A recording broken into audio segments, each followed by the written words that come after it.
Kita ke informasi pertama, pemirsa, kebakaran melanda Panti Werda Damai Ronumut di Kota Manado. Tragis, ini sangat tragis sekali ya kejadiannya ya. Karena 16 orang pemirsa lansia dinyatakan tewas terjebak saat kebakaran itu terjadi.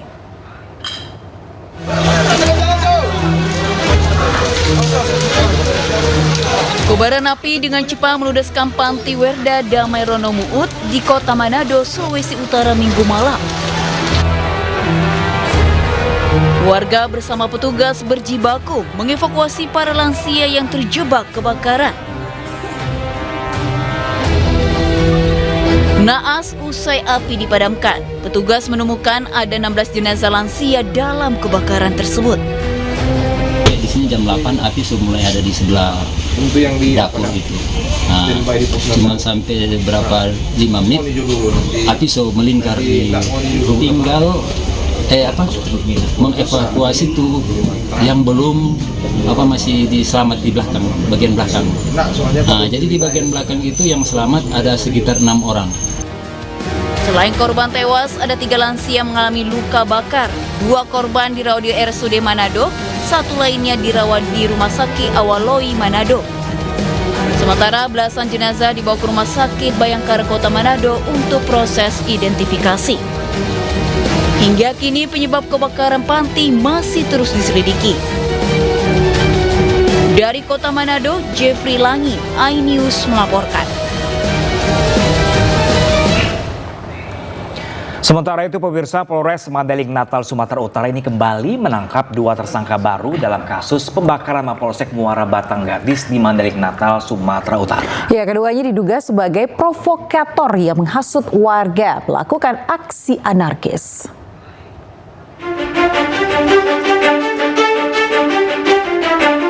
Polisi menangkap 2 tersangka dalam kasus pembakaran Mapolsek Muara Batang Gadis di 2 tempat berbeda.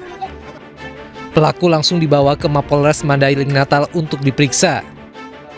Dengan penangkapan ini, polisi telah mengamankan 5 orang tersangka. Penyidik menyebut tersangka diduga aktif menghasut warga untuk merusak, membakar, dan menjarah kantor Mapolsek Muara Batang Gadis. Sebelumnya pada Sabtu pekan lalu, massa dari sejumlah desa membakar kantor Mapolsek Muara Batang Gadis. Warga melakukan aksi tersebut setelah mendengar kabar bahwa polisi melepas terduga pengedar narkoba. Polisi membantah kabar tersebut dan menegaskan tahanan bukan dilepas melainkan melarikan diri. Menindaklanjuti ini, Polri mencopot sejumlah personel Polsek Muara Batang Gadis termasuk Kapolsek. Terhadap piket malam itu, ya, ada 3 personil, semuanya dilakukan pendalaman dan saat ini untuk sementara mulai dari Kapolsek dan personil dilakukan penggantian sementara. Hingga kini polisi masih memburu pelaku lain yang jumlahnya diperkirakan mencapai puluhan orang. Dari Mandailing Natal, Sumatera Utara, Ahmad Hussein Lubis, iNews melaporkan.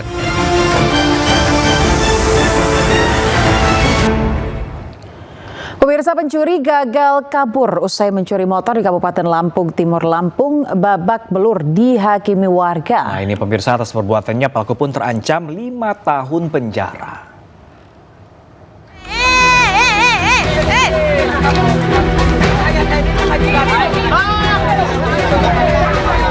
Seorang pelaku pencurian yang gagal kabur usai mencuri motor milik warga di Kabupaten Lampung Timur, Lampung, babak belur dihakimi warga. Sebelumnya sempat terjadi kejar-kejaran antara warga dengan pelaku. Usai pemilik motor berteriak meminta pertolongan tetangga, nahas pelaku dihakimi warga.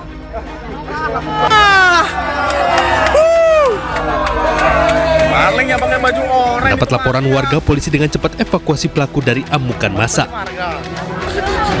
Motornya mbak kabur, mbaknya yang teriak, motornya dek, katanya dia.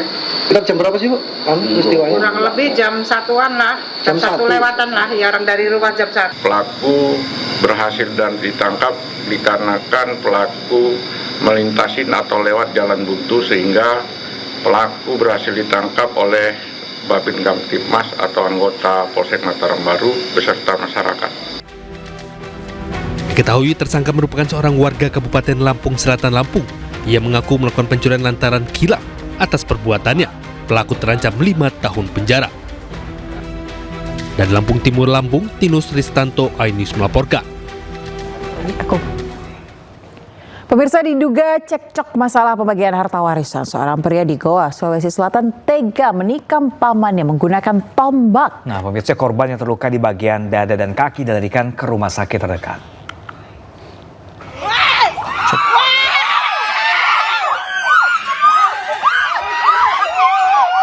Inilah detik-detik saat RK menganiaya pamannya Muhammad Yusuf di Desa Bontoala, Kecamatan Palangga, Kabupaten Goa, Sulawesi Selatan. Usai menikam pamannya, pelaku berusaha kabur namun berhasil ditangkap warga. Akibat dianiaya dengan tombak, Muhammad Yusuf mengalami 2 luka tusukan di dada dan kaki. Ia kemudian dilarikan warga ke IGD RSUD Syekh Yusuf untuk mendapatkan perawatan medis. Penikaman ini terjadi setelah korban dan pelaku RK terlibat cekcok masalah pembagian harta warisan. Penikaman, orang ditikam ya. Kenapa bisa itu? Saya juga tidak tahu. Makanya korban datang. Sekitar jam berapa itu tadi kejadiannya? Baru. Iya. Terus ini korban sekarang dibawa kemana? Dibawa ke rumah sakit. Saat ini korban sudah menjalani rawat di rumah sakit Syekh Yusuf. Saat ini motif masih kami dalami, sementara itu masalah tersinggung atas perkataan dari korban.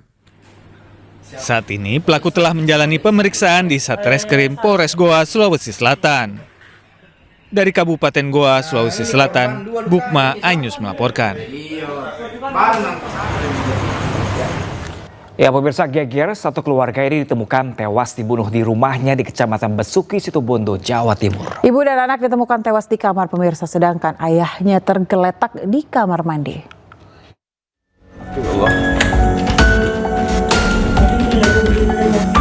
Pria paruh baya ini tak kuasa menantangi saat mengetahui 3 anggota keluarganya tewas mengenaskan di rumah mereka.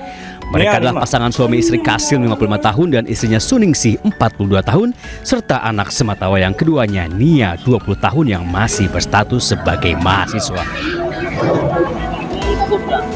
Ketiga korban ditemukan di 2 lokasi yang berbeda. Ibu dan anak ditemukan tewas di dalam kamar mereka sedangkan suaminya ditemukan tewas di kamar mandi. Darah tampak berceceran di sekitar jasad korban. Seketika warga pun geger dan langsung melaporkan kejadian ini ke pihak kepolisian. Kepala desa mengaku resah dengan kasus yang diduga pembunuhan satu keluarga ini dan berharap polisi segera menyelidikinya. Mohon maaf, yang jelas kami warga Demung ya ikut resah dengan adanya ini. Pasti gonjang-ganjingnya ya resahlah begitu. Jadi harapan kami segera terungkap motifnya sehingga semuanya penuh dengan kejelasan. Untuk kepentingan penyelidikan lebih lanjut, polisi membawa jasad ketiga korban ke Rumah Sakit Abdurrahim Situbondo untuk melakukan otopsi. Dari Situbondo, Jawa Timur, Rizky Amirul Ahmad Ainus melaporkan. Pemirsa, aksi tawuran antar 2 kelompok remaja dengan berbekal senjata tajam dan petasan terjadi di tengah pemukiman padat penduduk Sawah Besar, Jakarta Pusat. Ya, saling lempar batu dan petasan bahkan membuat salah satu rumah warga nyaris terbakar.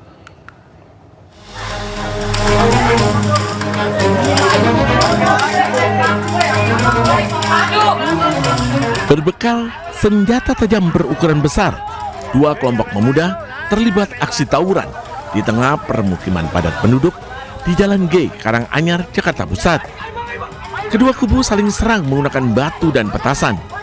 Serangan petasan sempat mengenai rumah warga hingga membuat atap salah satu rumah yang dijadikan tempat usaha cuci motor nyaris terbakar.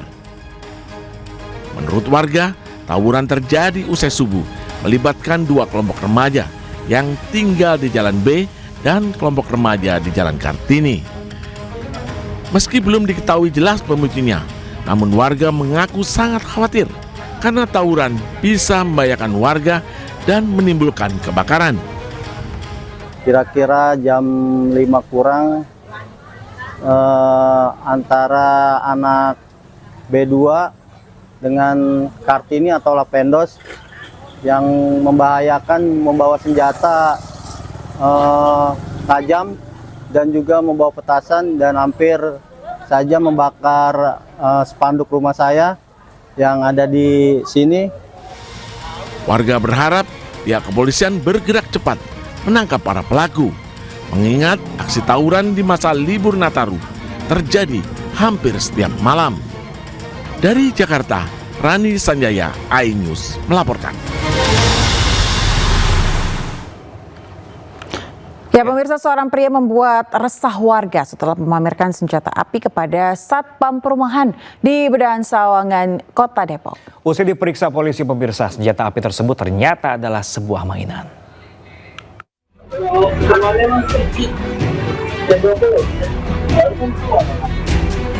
Seorang pria membuat resah warga setelah memamerkan senjata api kepada satpam perumahan di Bedahan Sawangan, Depok, Jawa Barat.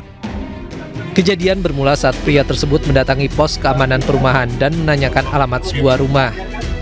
Sesuai prosedur, petugas keamanan meminta pria itu menunjukkan identitas diri sebelum masuk ke kawasan perumahan. Bukannya memperlihatkan identitas, pria itu justru menunjukkan benda menyerupai senjata api yang terselip di pinggangnya.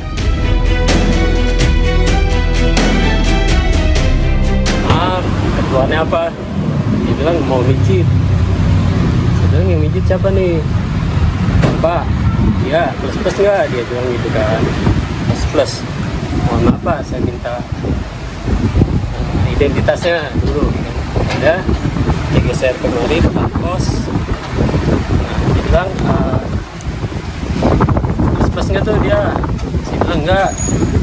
Oh, ya takutnya nggak benar kata dia. Akhirnya dia buka jaket, nunjukin pistol. Aparat kepolisian bergerak cepat dan mengamankan pelaku. Kapolsek Bojongsari, Kompol Fauzan menjelaskan bahwa benda yang ditujukan pelaku bukanlah senjata api sungguhan. Benda menyerupai senjata api tersebut dibeli pelaku melalui toko online. Pelaku tidak ada maksud mengancam security tersebut, hanya menunjukkan senjata. Tapi setelah kita amankan pelaku, kita lakukan pemeriksaan bahwa barang tersebut bukan senjata api, melainkan adalah korek api, dan ini pun keadaannya sudah rusak, lengkap dengan sarung senjatanya ini. Karena tidak terpenuhi unsur pidana, pelaku hanya diberikan pembinaan serta diminta membuat surat pernyataan dan menyampaikan permohonan maaf kepada petugas keamanan dan masyarakat. Dari Depok, Jawa Barat, Yung Rizky, iNews melaporkan. Pemirsa, angin kencang disertai hujan deras menerjang sejumlah wilayah kecamatan di Bangkalan, Jawa Timur. Derasnya arus banjir yang merendam jalan membuat sejumlah pengendara motor mogok dan nyaris hanyut. Dua lemas.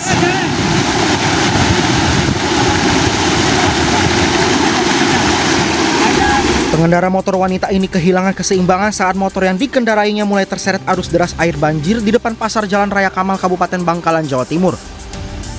Beruntung sejumlah pengendara lain dan warga sekitar dengan sigap menghentikan laju motor dan menolongnya. Kondisi yang sama juga beberapa kali menimpa pengendara lain. Bahkan sejumlah kendaraan mogok termasuk mobil saat melintas. Kondisi serupa juga terjadi di Jalan Raya Telang area kampus Universitas Trunojoyo, Madura.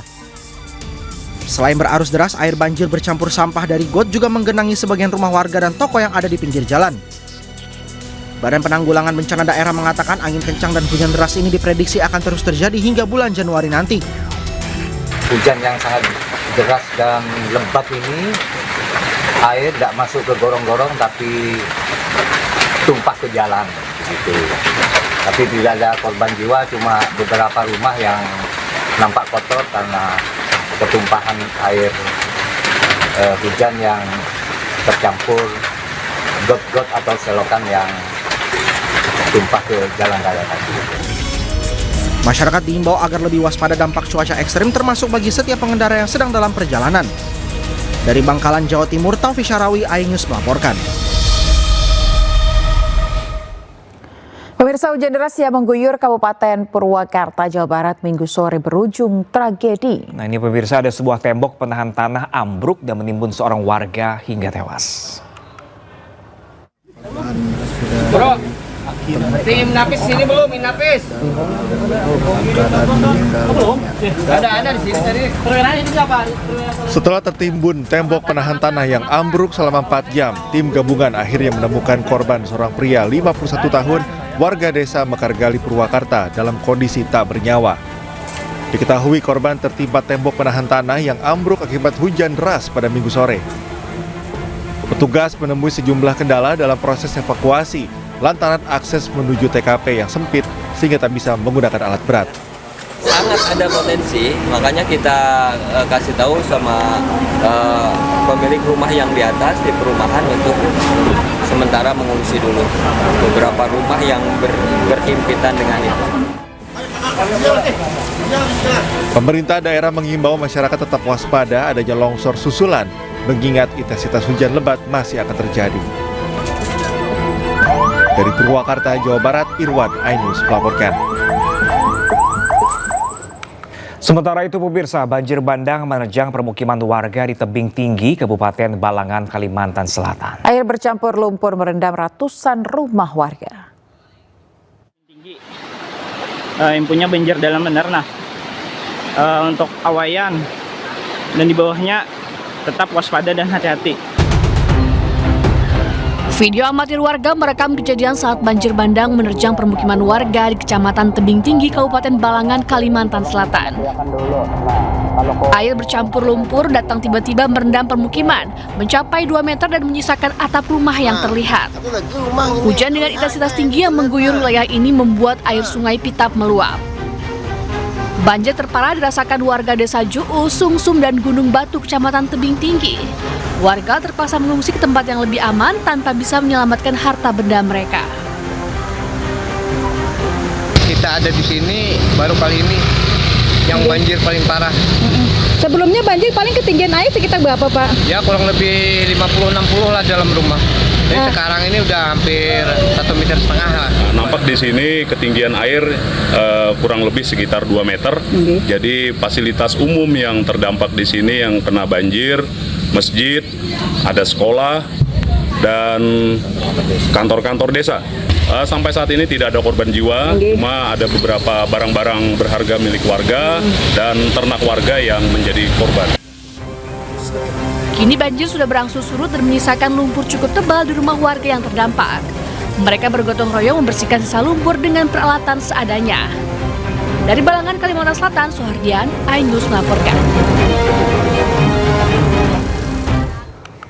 Pemirsa, aksi heroik prajurit Tentara Nasional Indonesia mengarungi arus sungai yang deras demi menyelamatkan warga yang hanyut setelah sekoci yang ditumpangi terbalik dihantam arus deras saat banjir melanda Kabupaten Aceh Timur. Ya, pemirsa, 2 warga berhasil dievakuasi dalam keadaan selamat, sementara 1 warga dalam pencarian.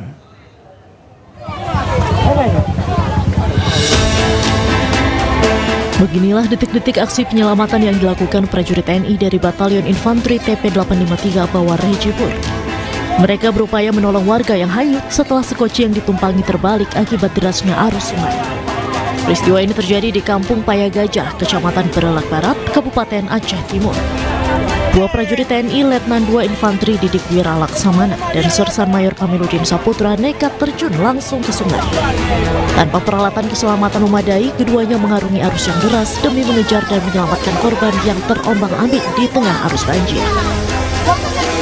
Saya melihat ada 3 orang mengangkat skoci dari samping kiri dan menyeberangkannya ke samping barat, ke samping kanan arah ke pesantren tersebut.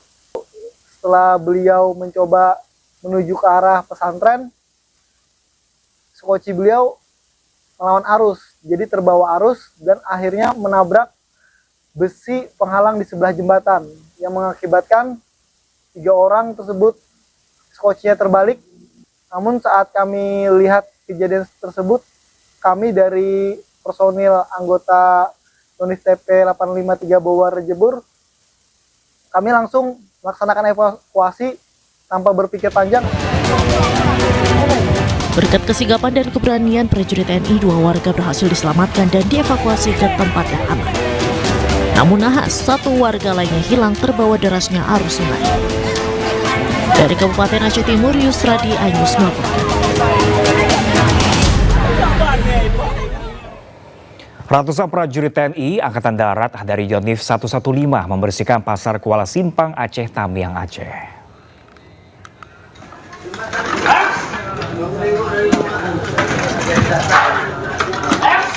Pembersihan pasar Kuala Simpang, Aceh Tamiang, pemirsa, difokuskan pada lapak pedagang, saluran drainase, serta area umum pasar yang dipenuhi lumpur dan sisa material banjir. Kehadiran prajurit TNI AD di tengah kegiatan pembersihan memberikan semangat dan rasa aman bagi para pedagang. Kegiatan ini diharapkan dapat membantu percepatan pemulihan aktivitas masyarakat pasca bencana banjir bandang yang melanda Aceh Tamiang akhir November lalu.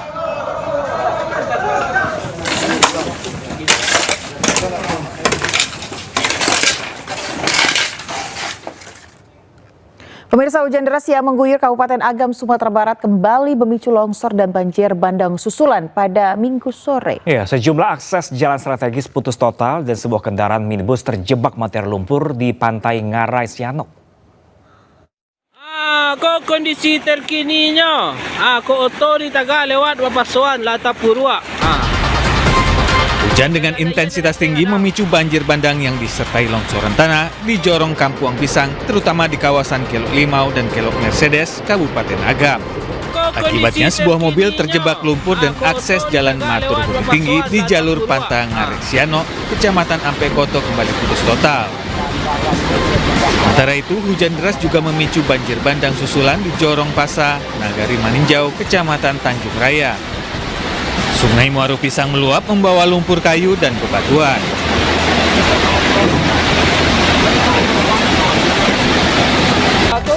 Akibatnya, akses jalan Lubuk Basung Maninjau kembali putus total. Ayah kadang.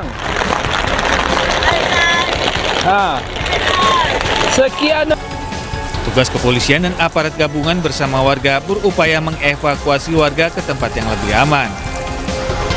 Kawasan ini diketahui sudah 4 kali diterjang galodo atau banjir bandang berlumpur sejak akhir November lalu. Hingga Minggu sore, proses pembersihan material longsor masih dilakukan tim gabungan dibantu 2 unit alat berat. Warga diminta tetap waspada karena banjir bandang dapat kembali terjadi. Dari Agam, Sumatera Barat, Wahyu Sikumbang, iNews melaporkan. Pemirsa, gempa bumi berkekuatan magnitudo 4,6 dan 4,7 mengguncang Kabupaten Agam, Sumatera Barat. Akibat gempa ini, pemirsa, sejumlah rumah milik warga rusak.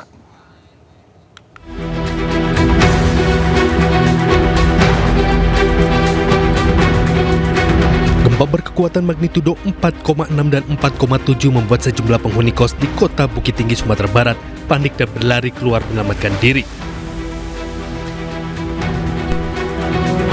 Data Badan Meteorologi, Klimatologi, dan Geofisika menyebutkan 2 kali gempa tersebut berpusat di Kecamatan Bonjol, Kabupaten Pasaman atau sekitar 18 km timur Laut Agam.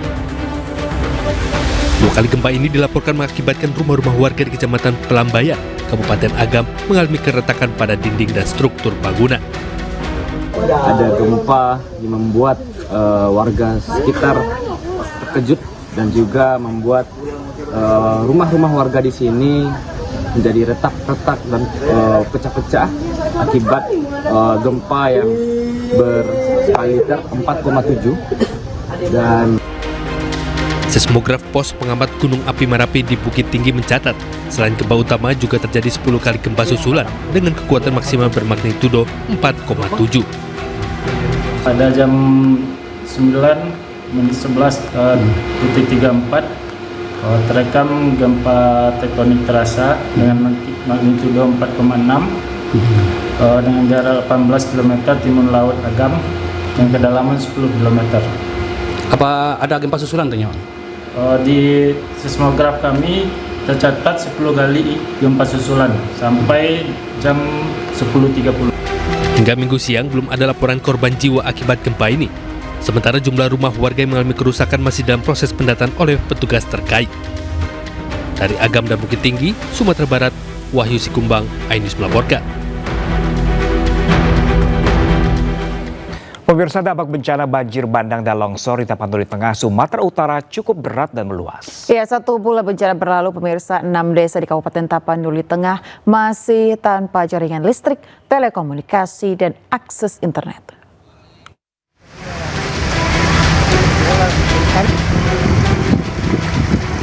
6 desa di Kabupaten Tapanuli Tengah, Sumatera Utara masih terisolir akibat bencana banjir bandang dan longsor. Jaringan listrik, telekomunikasi, dan akses internet masih terputus di Desa Parsingkaman, Naga Timbul, Sibiobio, Siologo, Tapian Nauli Saur Manggita, dan Said Nihuta Kalangan 2. Bupati Tapanuli Tengah Masinton Pasaribu mengatakan alat berat menjadi fokus utama dalam upaya percepatan pemulihan khususnya untuk membuka akses jalan yang terputus. Kita akan tentukan nanti mana yang desa yang harus bisa kita relokasi di antara itu, karena memang medannya juga kurang. Dalam kondisi normal aja akses ke desa tersebut juga sangat sulit. Sementara jumlah korban meninggal dunia akibat bencana banjir dan longsor di Tapanuli Tengah mencapai 133 orang. Dari Tapanuli Tengah, Sumatera Utara, Sukriyadi, iNews melaporkan. Ya, pemirsa, kita beralih ke informasi lainnya. Istri pelatih Valencia FC yang tenggelam di Labuan Bajo, NTT, menangis histeris saat melihat jasad putrinya yang baru ditemukan. Sementara itu, pemirsa, pelatih Valencia, Martin Carreras Fernando, dan 2 anaknya yang lain hingga kini belum ditemukan.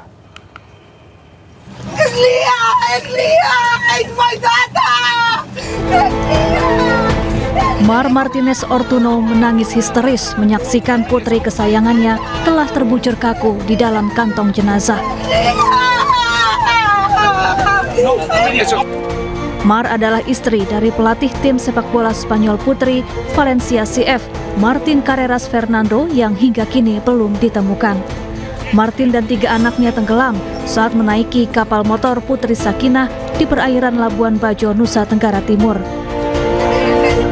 Sebelumnya, tim SAR menemukan 1 jenazah korban KM Putri Sakinah yang diduga anak dari Martin Fernando. Jenazah berjenis kelamin perempuan ditemukan di sekitar Pulau Serai Senin pagi. Jenazah kemudian dievakuasi ke rumah sakit. Pada pukul 07.00, begitu melaksanakan pencarian, tim terima informasi pada pukul 06.05 bahwa satu body bag, 1 korban jenazah ditemukan kurang lebih 1 nautical mile dari lokasi titik duga kapal itu mengalami karam atau tenggelam. Selanjutnya korban dievakuasi menuju ke pelabuhan Labuan Bajo dan dibawa menuju ke rumah sakit RSUD Labuan Bajo.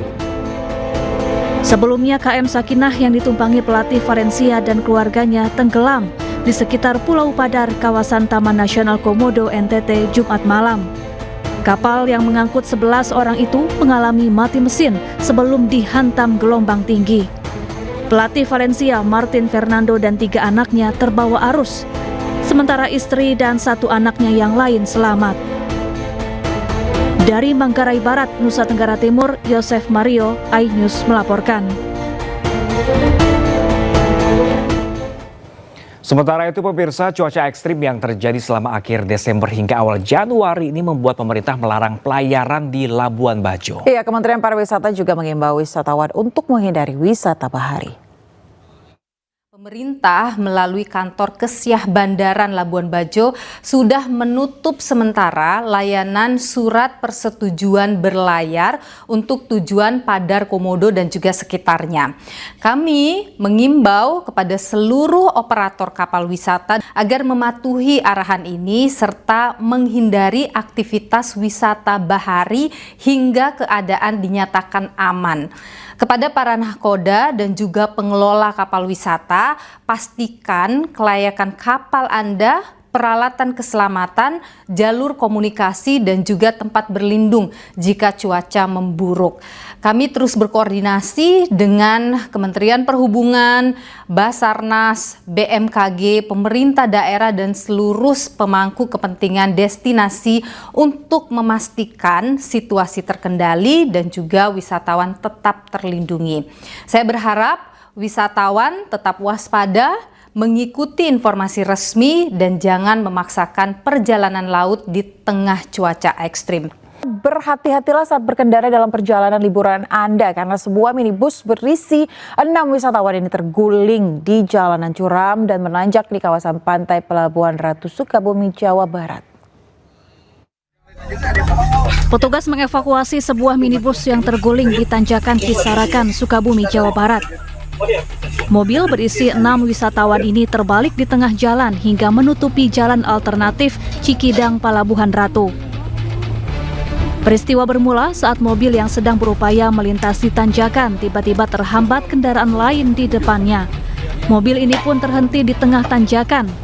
Saat hendak kembali melaju, mobil diduga tak kuat menanjak hingga mundur dan terguling. Di depan tuh ada mobil sama ada motor. Katanya motornya nggak kuat. Akhirnya yang ini jadi ikut diem kan.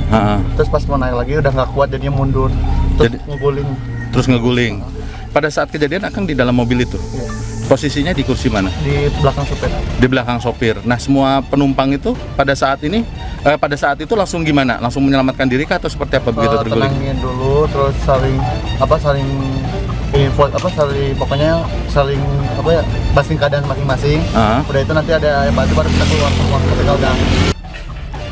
Akibat insiden ini, 2 orang terluka dan 4 lainnya selamat. Ke-6 orang di dalam mobil baru saja pulang dari objek wisata Pantai Palabuhan Ratu.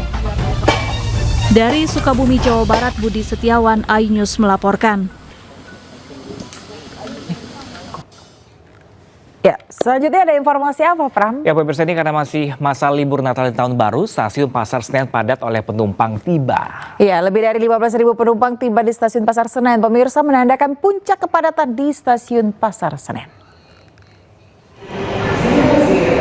KAI Daob 1 Jakarta, pemirsa, memperkirakan tanggal 28 Desember merupakan puncak kepadatan di stasiun Pasar Senen, baik dari penumpang berangkat maupun tiba. Secara keseluruhan, KAI Daob 1 Jakarta mencatat total 295.950 penumpang tiba di berbagai stasiun wilayah Daob 1 Jakarta selama periode 28 Desember hingga 4 Januari mendatang. KAI terus memastikan layanan kedatangan penumpang berjalan aman dan lancar, khususnya di stasiun-stasiun utama yang menjadi simpul arus balik.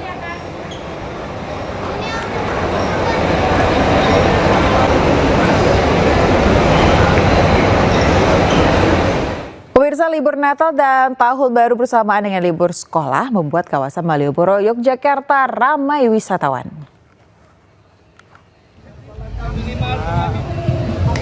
Ya, pemirsa, wisatawan datang dari berbagai daerah seperti Jakarta, Bandung, hingga kota-kota lain di luar Jawa. Hadirnya live music tradisional angklung dari musisi jalanan di beberapa titik pedestrian Malioboro menghibur para wisatawan yang ingin menikmati suasana malam di Malioboro. Kepadatan wisatawan di jantung pariwisata kota Jogja ini diprediksi akan terus meningkat hingga malam pergantian tahun nanti.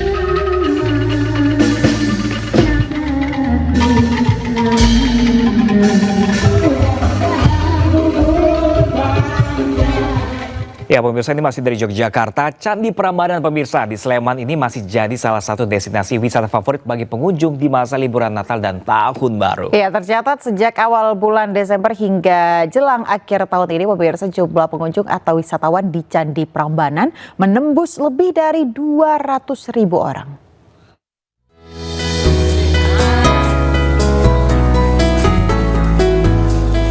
Beginilah suasana padatnya objek wisata Candi Prambanan, Sleman, Yogyakarta pada Minggu siang. Pada liburan akhir tahun ini, tingkat kunjungan wisatawan baik Nusantara maupun mancanegara seakan tidak menurun, bahkan mengalami puncaknya. Ribuan pengunjung tampak antusias menikmati keindahan candi peninggalan agama Hindu tersebut sambil berfoto selfie, swafoto maupun mengabadikan video bersama keluarga. Antusiasme pengunjung untuk berlibur ke Candi Prambanan mulai terlihat sejak pintu masuk candi hingga ke area 3 candi besar di kompleks Candi Prambanan. Pada masa liburan Nataru ini, jumlah pengunjung di Candi Prambanan mencapai hampir 3 kali lipatnya dibandingkan dengan hari biasanya. Candinya masih asri, bagus, masih banyak wisatawan juga yang menjaga ketertiban candi. Terus masyarakatnya juga masih melestarikan Candi Prambanan. Berdasarkan data dari InJourney Destination Management atau pengelola Candi Prambanan, tercatat pada awal bulan Desember hingga jelang akhir tahun ini, jumlah pengunjung atau wisatawan di Candi Prambanan menembus angka 238.841 orang. Dari Sleman, Yogyakarta, Heru Trijoko, iNews melaporkan. Ya, pemirsa, 2 hari jelang malam pergantian tahun, wisatawan dari berbagai daerah masih memadati Jalan Asia Afrika Bandung. Jalan Asia Afrika dan Braga yang ikonik serta berlatar gedung heritage menjadi daya tarik bagi wisatawan. Tak sedikit pula wisatawan yang memanfaatkan momen dengan menggunakan jasa fotografer. Diperkirakan pada sore hingga malam nanti, kawasan ini akan dipenuhi oleh para wisatawan dari luar maupun dalam kota Bandung.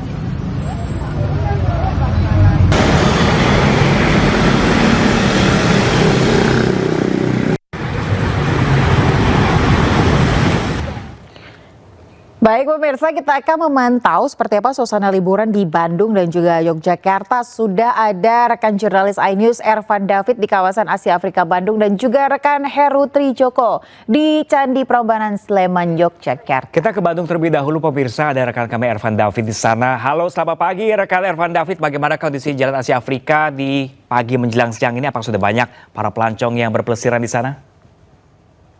Ya, selamat siang Pram, Ayah dan juga pemirsa. Memasuki libur panjang Natal dan Tahun Baru 2026, kawasan wisata Asia Afrika dan juga kawasan wisata Braga terus dipadati oleh para wisatawan dari luar atau dalam kota Bandung. Dan banyak wisatawan yang memanfaatkan libur panjang ini di kawasan Asia Afrika dengan bersuah foto dengan latar belakang gedung heritage. Dan dapat diperlihatkan, Ayah dan juga pemirsa, untuk saat ini situasi dari kawasan Jalan Braga mulai dipadati oleh wisatawan yang hendak berburu wisata kuliner. Sementara untuk kawasan Jalan Asia Afrika sendiri agak sedikit lengang dibandingkan dengan pada sore hari hingga malam hari kemarin. Namun seiring waktu berjalan memasuki sore hingga malam hari nanti, wisatawan akan terus memenuhi kawasan Jalan Asia Afrika Kota Bandung. Dan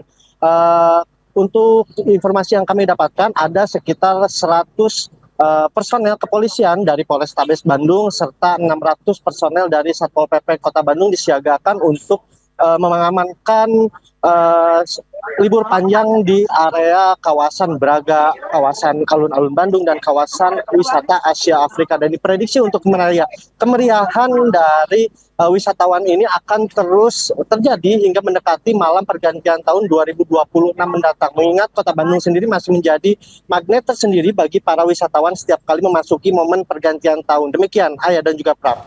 Baik Ervan, kami penasaran juga terkait dengan mungkin special event yang akan diselenggarakan di sana. Apakah akan dihadirkan artis ternama lokal maupun ibu kota begitu di sana dalam rangkaian merayakan Tahun Baru? Ya, dari informasi yang kami dapatkan bahwa pemerintah Kota Bandung akan menyelenggarakan event-event seperti live musik dan juga festival-festival lainnya di kawasan Asia Braga dan juga kawasan Jalan Asia Afrika ini. Namun untuk artis ataupun seniman musik yang akan dihadirkan, kami belum mendapatkan informasi terkait hal tersebut. Namun untuk kemeriahan dari malam pergantian tahun nanti akan terjadi kemeriahan yang cukup besar dikarenakan setiap tahun untuk kawasan Jalan Braga dan juga kawasan Jalan Asia Afrika ini selalu dipadati oleh para wisatawan dari berbagai daerah maupun wisatawan dari Bandung Raya atau wisatawan lokal. Dan diprediksi sendiri untuk kawasan Jalan Braga dan juga kawasan Jalan Asia Afrika ini akan ditutup sementara oleh petugas Polrestabes Bandung dikarenakan banyaknya minat masyarakat yang ingin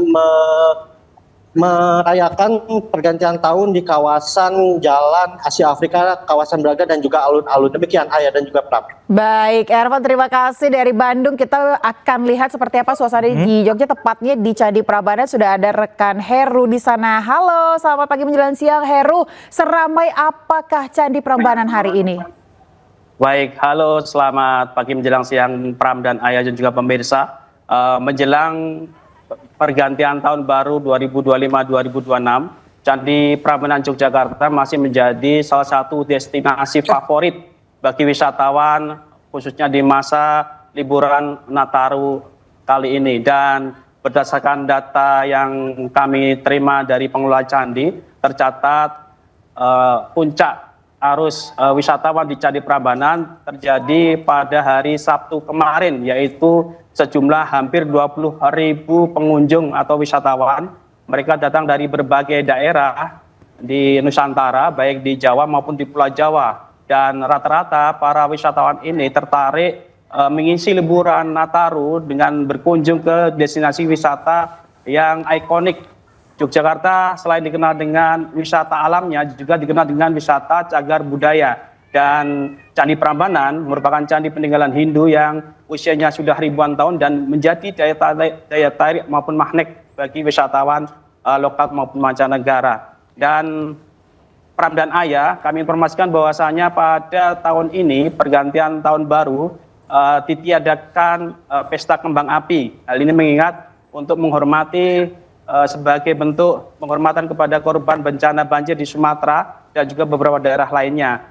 Pesta kembang api akan digantikan dengan acara konser musik tradisional dan juga penggalangan dana donasi untuk korban banjir Sumatera serta doa bersama. Demikian rekan Pram dan Ayah. Ya, Heru, bagaimana juga dengan jelang tahun baru nanti? Apakah ada event spesial yang akan digelar nanti di Candi Prambanan? Ya, untuk tahun ini ada event spesial namanya Suara Prambanan, yaitu ada konser musik yang juga dibalut dengan beberapa wahana permainan untuk anak-anak dan juga untuk lapak-lapak yang menyajikan kuliner-kuliner tradisional. Dan seperti yang saya sebutkan tadi juga akan dilakukan doa bersama dan penggalangan donasi bagi korban banjir di Sumatera maupun di beberapa daerah di Indonesia. Demikian Pram dan Ayah. Nah, Heru, kalau ini semasa libur panjang Natal dan Tahun Baru ini, apakah tingkat kunjungan di Prambanan ini meningkat atau bahkan beda dari tahun sebelumnya, menurun? Ya, dibandingkan untuk tahun-tahun sebelumnya, tingkat kunjungan wisatawan di Prambanan Yogyakarta ini bisa dikatakan naik atau melonjak hingga hampir 3 kali lipat, karena pada hari-hari biasanya atau sebelum masa libur Nataru ini tingkat kunjungan wisatawan rata-rata per hari adalah 7.000 hingga 8.000. Kemudian pada tahun kemarin, masa libur Nataru pada tahun kemarin dibandingkan dengan tahun ini meningkat 10 hingga 11%. Demikian Pram dan Ayah. Oke, baik, terima kasih banyak Heru Trijoko langsung dari kawasan Candi Prambanan Yogyakarta. Dan tadi ada rekan kami Arfan David langsung dari Kota Bandung, Jawa Barat. Terima kasih dan selamat bertugas kembali rekan-rekan. Ya, pemirsa, mengisi libur panjang Natal dan Tahun Baru di Ibu Kota Nusantara Kalimantan Timur, mereka datang untuk melihat pembangunan Ibu Kota Nusantara.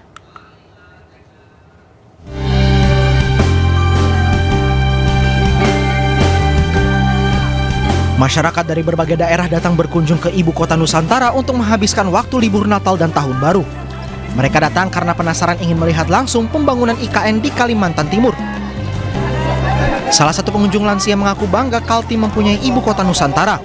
Walaupun harus menggunakan tongkat untuk menyusuri IKN, namun ia sangat bahagia bisa langsung melihat Istana Presiden dari jarak dekat.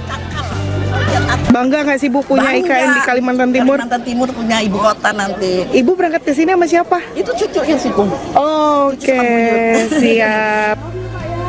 Sementara warga asal Bandung, Jawa Barat sengaja datang langsung melihat perkembangan pembangunan IKN. Ia berharap IKN nantinya benar-benar dimanfaatkan agar ekonomi masyarakat sekitar ikut terdongkrak. Kita lihat nanti ke depannya benar-benar dimanfaatkan atau enggak gitu. Kami berharap ya memang benar-benar dimanfaatkan supaya bisa ada efek domino untuk ekonomi masyarakat setempat. Pihak otorita IKN menyatakan jumlah wisatawan ke IKN meningkat. Tercatat sebanyak 10.050 kendaraan dengan total 36.000 pengunjung. Kunjungan warga ke IKN ini akan terus dibuka hingga masa liburan berakhir, dengan tujuan agar masyarakat tidak termakan berita hoax terkait pembangunan IKN yang mangkrak. Dari Penajam Pasar Utara, Kalimantan Timur, Mukmin Aziz, iNews melaporkan.